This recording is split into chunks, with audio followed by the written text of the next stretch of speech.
Now, here's a new thought. What is my disposition? What is my approach to life? How do I handle life? How do I think things should be handled? From a spiritual perspective, from just a management perspective, attitude perspective, and all that. So you got people rush, rush, rush, rush, rush, work, work, work, work, work, doing that to you, and you try to do a lot of work, right? And I get pushed by that. No matter who I'm around, you seem to be pushed by those things. I don't believe in all that. I don't believe in trying to show them I can do all this stuff. I do it. I do it to get along and stuff, and to sometimes prove I'm not lazy or I'll go the extra mile. I do some of those things to make peace, but I believe in humility in that area. I believe in walking in the Spirit. I believe I'm humble. I believe I'm only one person.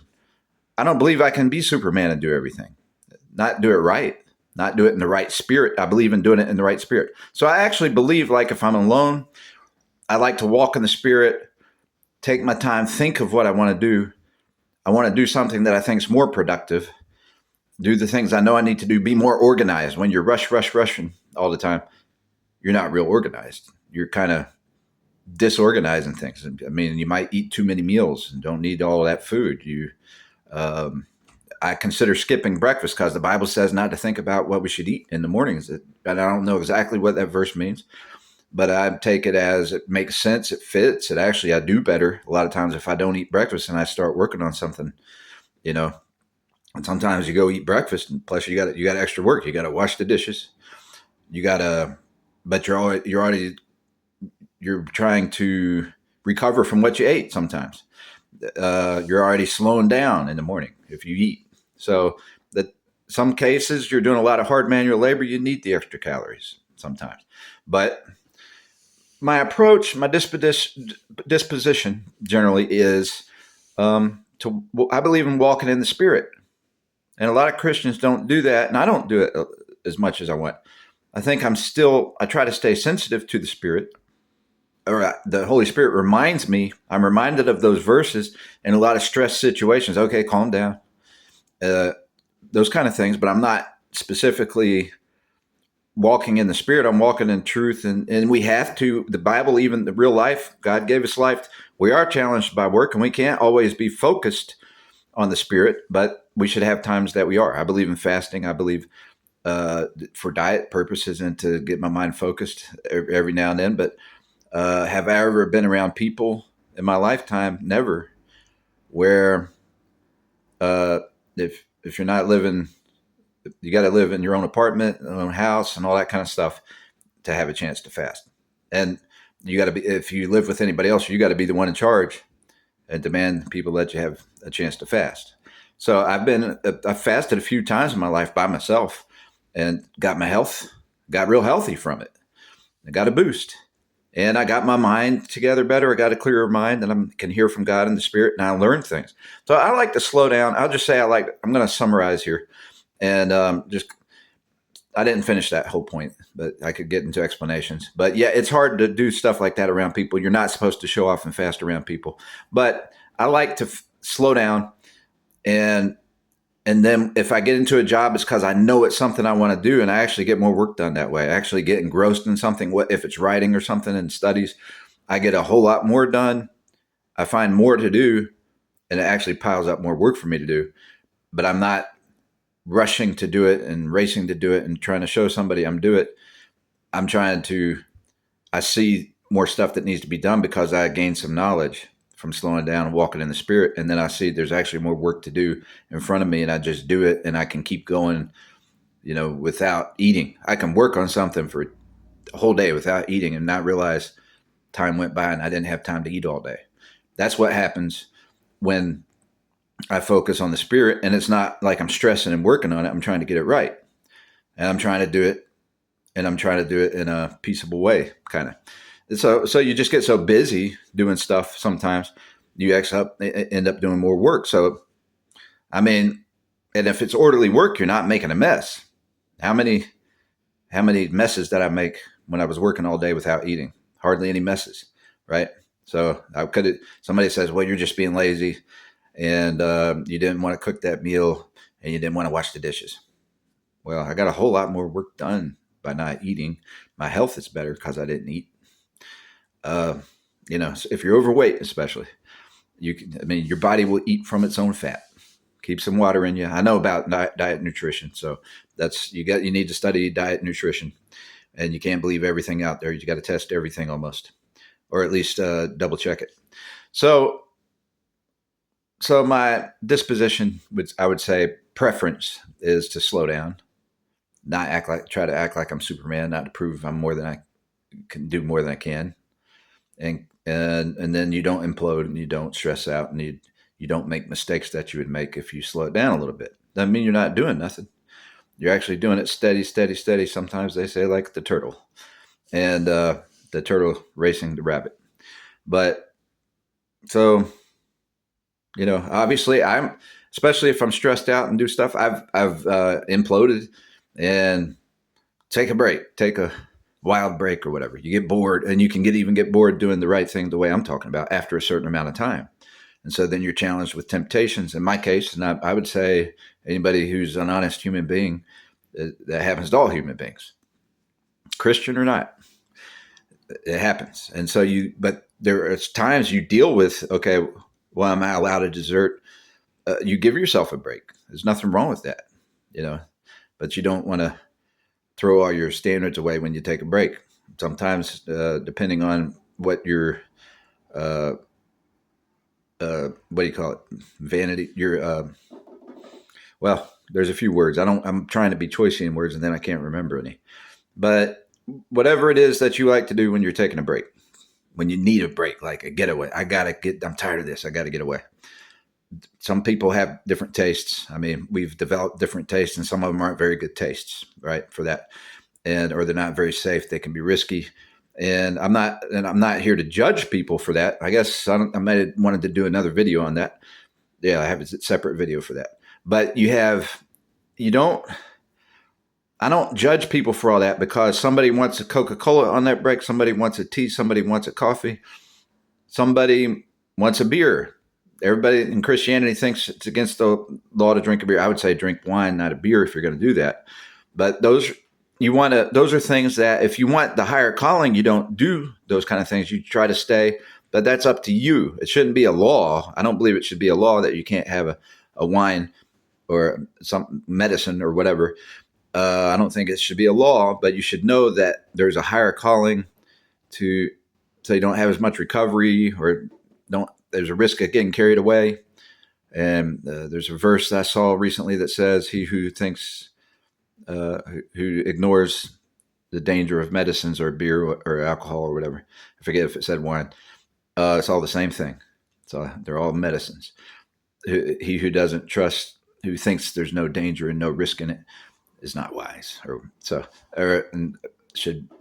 I forget the verse, but it was a pretty extreme verse, but it doesn't say not to do it, but it's everybody else. Most people will translate it as that saying not to do it at all and all that, but it's really saying to do it with precaution, and it's better not to do it, right? Because there's a risk.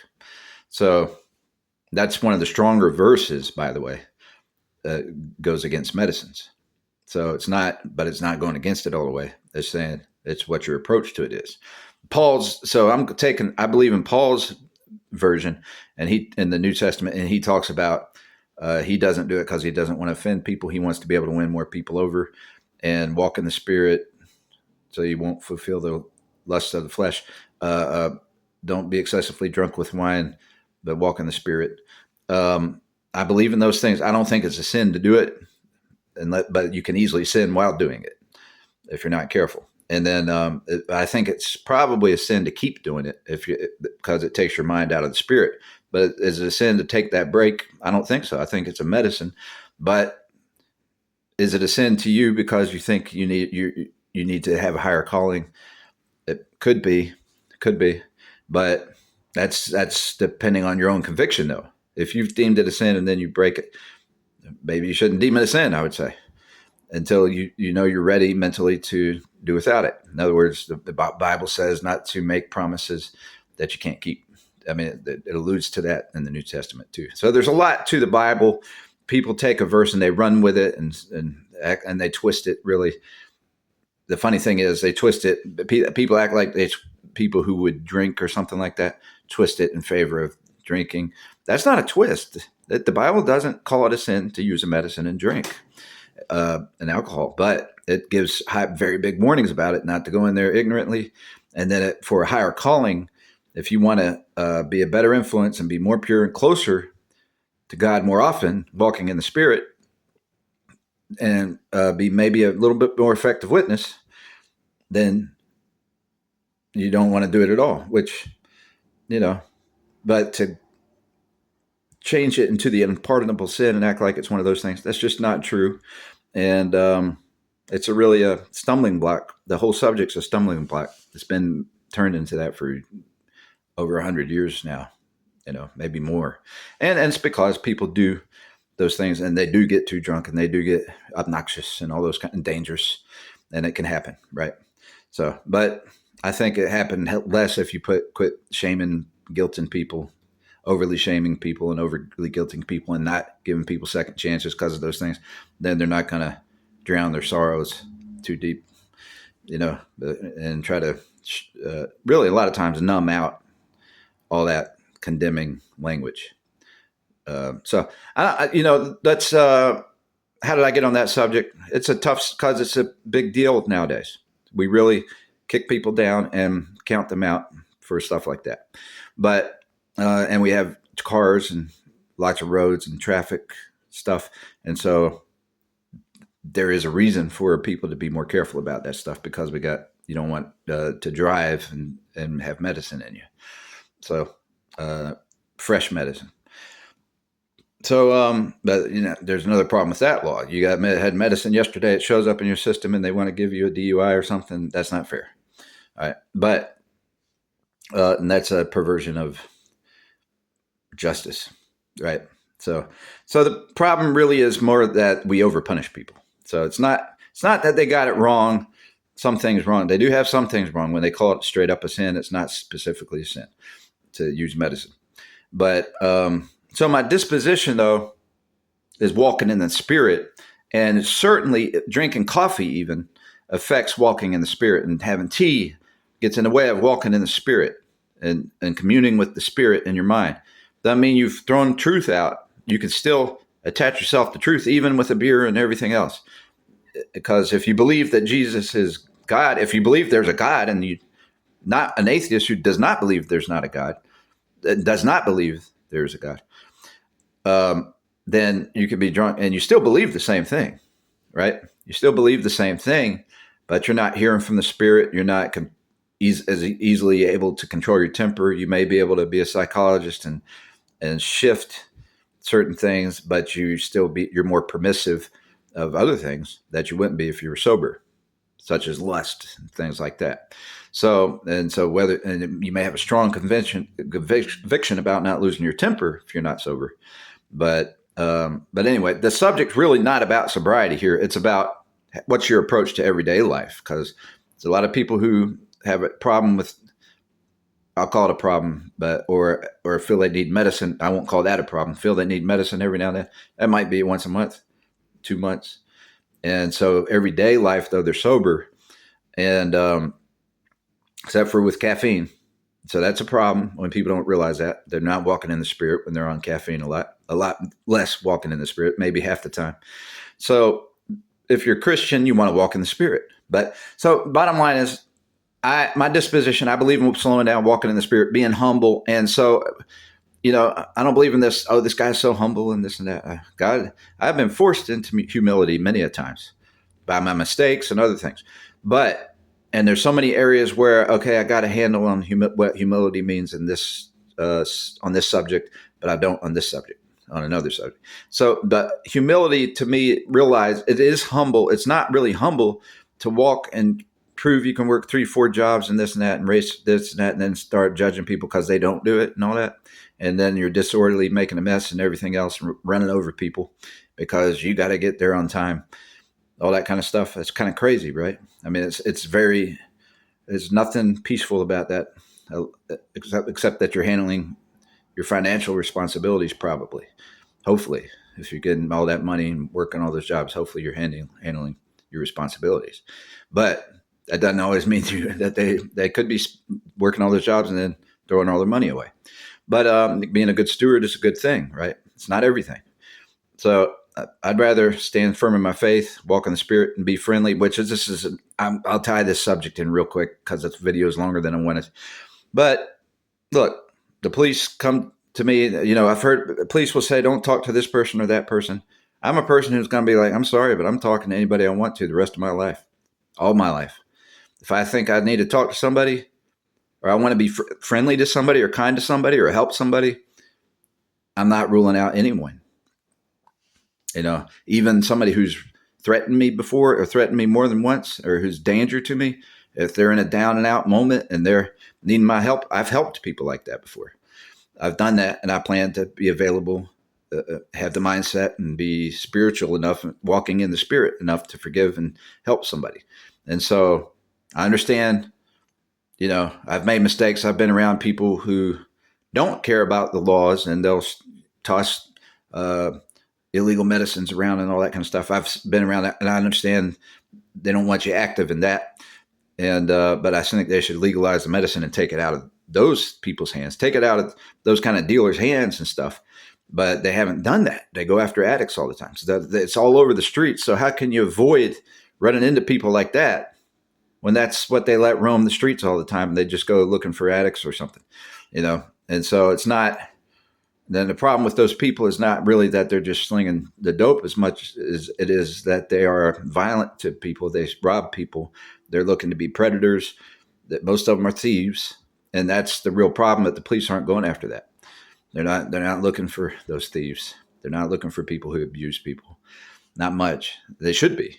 And sorry, folks, but that's what I believe. I don't believe they should be going. I think they should.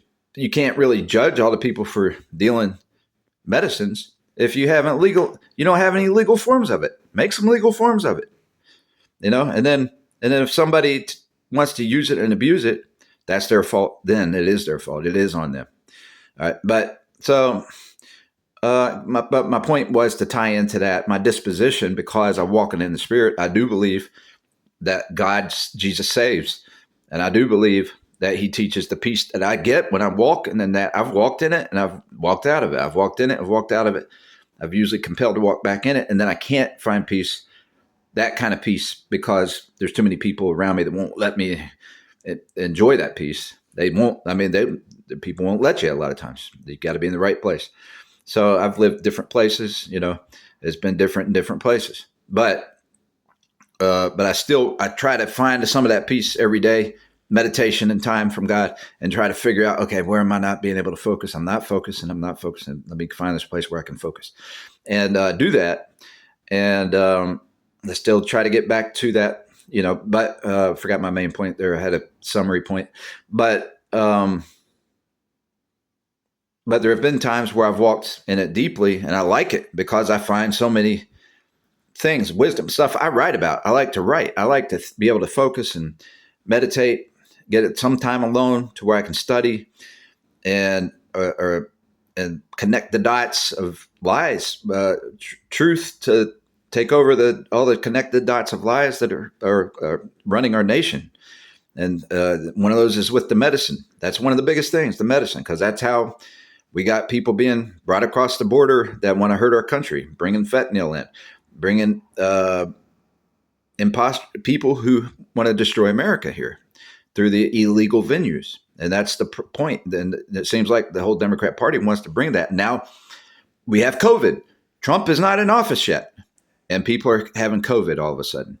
And that's on purpose, perhaps, by the Democrats. And that's chemical drug. That's biological warfare, or I forget what they call it. Anyway, but all the words, but there's, they're bringing germ warfare and stuff. And you would think that's come from another country, which they brought it from other countries, but it's our own country doing germ warfare against us. And that's the Democrat Party doing that. And so, think about it.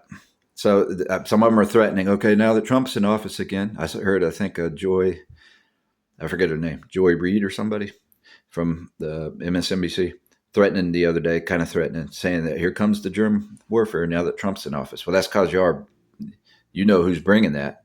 You're trying to. Hopefully, it won't be like COVID was. Like, imagine how good Trump's going to be. A lot of things he can do, even though Biden is clearly trying to hurt the country right now. He just let out a bunch of murderers out of jail. So instead of doing 2 videos, I'm combining some stuff into this one. Didn't mean to.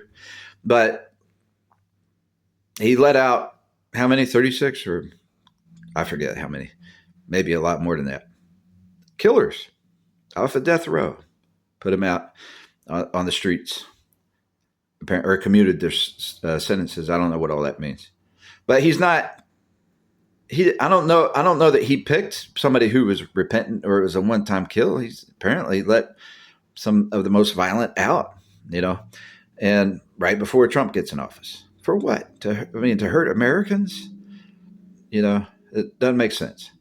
So, I'm not a jail lover. I'm the guy that I don't want people going to jail for drug charges and stuff. If you get the system right, I want them to fix the system first. Have some legal venues, medication, pills, not just smoking. Smoking's never good, really. But safe forms, herbal forms. Quit outlawing herbs, natural herbs, and still, if they're medicinal herbs, though, you have them in a lockbox. If it's in a store that's for sale, you have them in a lockbox for 21 and over or something. But at least it's not in somebody's hand carrying it in your face. Come on, I got you. This is fire. I got you, man. This is good stuff in your face. And then you think they make it seem like they're going to jump you if you don't take their product because they want your money. And so you got that in kids' faces all over cities and everything else. You have it in a lockbox legal form, and it's a safe form, and then they're not going to get shot over it. Even if they wanted it, you can get shot over stuff. You can get beat up, jump for the rest of your money once you get a little dizzy, those kind of things. That's the game that's going on now. So I don't see how it'd be worse to make a safe form that says 10 milligrams or 20 milligrams. And then teach health and nutrition and abstinence and that you only need something if you need a medicine. If you can't sleep, and you should never try something new. If you have something that works for you, never try something new, because once you try something, at some point you're going to want to try it again. If you never had chocolate before, you're not going to think about it. Say you need to quit chocolate because you have a problem with doing too much. I've had that issue, still have that issue. Some haven't beat that yet, but once you've tried it, you're going to have a taste for it. That's not addiction. It's in your mind. It's something, it brings you a little bit of a relief feeling. Then it has side effects. Then you have the results of the other side effects that aren't so good, right? So that's caffeine in chocolate, dark chocolate, and theobromine in dark chocolate, and certain diuretics or laxative effects and things. But chocolate has natural fat too. So, but if you never tried it, you're not going to miss it. So that's the same rule that should apply to everything. But anyway, but it should be based on logic. We're not using logic. We're using hypochondria and different things. And then we just let it get into the worst hands, and they push it on people all the time. And we isolate people because we made rules. We isolate people from housing and everything else and make them vulnerable to a temptation when they're getting sleep deprivation. And people act like, so who cares? They're supposed to tough it out. These are people talking who's never been sleep deprived before, not had to dodge bears or coyotes or whatever at night and wonder if they're going to get stabbed at night. Well, a chill pill is appealing to people in those situations sometimes, especially if they've had a chill pill before. And so that shouldn't be the worst thing in the world, considered the worst thing in the world. But if they're getting it from the street and they're being if they start acting crazy on it, a lot of times that's because they're under pressure because they're scared of going to jail, which they shouldn't have to be scared of that for something like that. They're scared of getting stabbed. They're scared of somebody who's threatening their lives they're hiding from. It's extorting them, all kinds of things like that. And that's what causes them to take a chill pill and act crazy sometimes, but also because somebody gave them something with something mixed in it that's stronger than it's supposed to be. But you wouldn't have all that stuff. You wouldn't. So you do it the legal, have the safe forms, and it's no longer true that what people say is, well, we shouldn't legalize something that's going to make people crazy. Well, if it's legal and it's safe for them, it's not going to make them crazy. So the same way, unless they purposely abused it, right? And then that's on them. And if they act crazy, that's what they should get arrested for, acting crazy. Not because they chose to take a medicine. And whether they act crazy sober or on a medicine, there's certain things you get arrested for on some level of acting crazy. You're punching people's cars or whatever it is, threatening people, getting up in their face, threatening them for money, panhandling by getting in people's face and pressuring them, screaming and yelling and making threats continually. You can't ignore those and say, well, it's just a threat. We can't do anything. You can't have that kind of stuff. So all that stuff's allowed, and the only thing that's not allowed is the medicine. Anyway, so people end up rebelling to that because if they've had the medicine before, it's like it's like them trying to take your coffee away, right? And anyway, so let me get back to one of the other subjects, and I'm going to close out. I can't go over 30 minutes, but I was going to do 2 videos, and I've combined 2 things into one, and for time's sake, partly, but one tied to the other. But my disposition is walking in the Spirit. That's my preferred disposition, but I don't always do it. I wouldn't say God. I do pray for, and I forget to pray for this a lot. I pray for intercession, that God, you'll intercede for me through the day, because I've said taking time to pray now, but I may not have time to take focused special time to pray. Intercede for me so I can pray without ceasing. I try to do that before I go to bed. I've forgotten it many a times, more times than not, frankly. But I hope I get better at that. And then, but the one thing that does seem to come through my conscience a lot is the Spirit talking to me, and how my dealings with people throughout the day. And it's a weird world, but in the most peaceful times and good situations, people don't like to talk. They don't like to communicate. And I don't blame them, I guess, because a lot of people aren't friendly communicators. So they're so used to it's better not to. But I'm a guy that would like to have some good conversation, but I can do it right here somewhat. Although it's harder to focus here and be relaxed. I'm trying to put it in a time sequence. But so I just like to say a little bit when I think of it, something good, helpful. And, I end up helping people. I mean, I'm not saying this to, for example, I can't think. I thought it's something this morning on that topic that I can't think of it. But being in the position of, like I said, walking in the Spirit, and maybe it's partly my gift because probably have the gift of encouragement and evangelism as far as spiritual gifts go. It doesn't mean I'm a speaker and teacher. I forced myself to learn how to speak. I'm not a natural speaker at all. I don't have a good memory. I do for some things. It's kind of funny how certain things I remember well, but I don't have a good memory for whatever I was talking about 2 minutes ago. I don't have a good memory for names. I don't have a good memory for dates, the time and date. And I generally don't have a good memory. But I've probably exercised it. Some people think I do because I've exercised it a lot more than average, I would say. But when I've been on a diet and I'm eating well, my memory improves. When I stay off caffeine, my memory improves. And I hope to have some success on those diets in the future. And some people would say, well, if you don't, then you're not a Christian if you don't have success. Well, I disagree. And that's part of one of my points I wanted to make. And I got 1 minute. So less than a minute. But that fits into what I believe on disposition.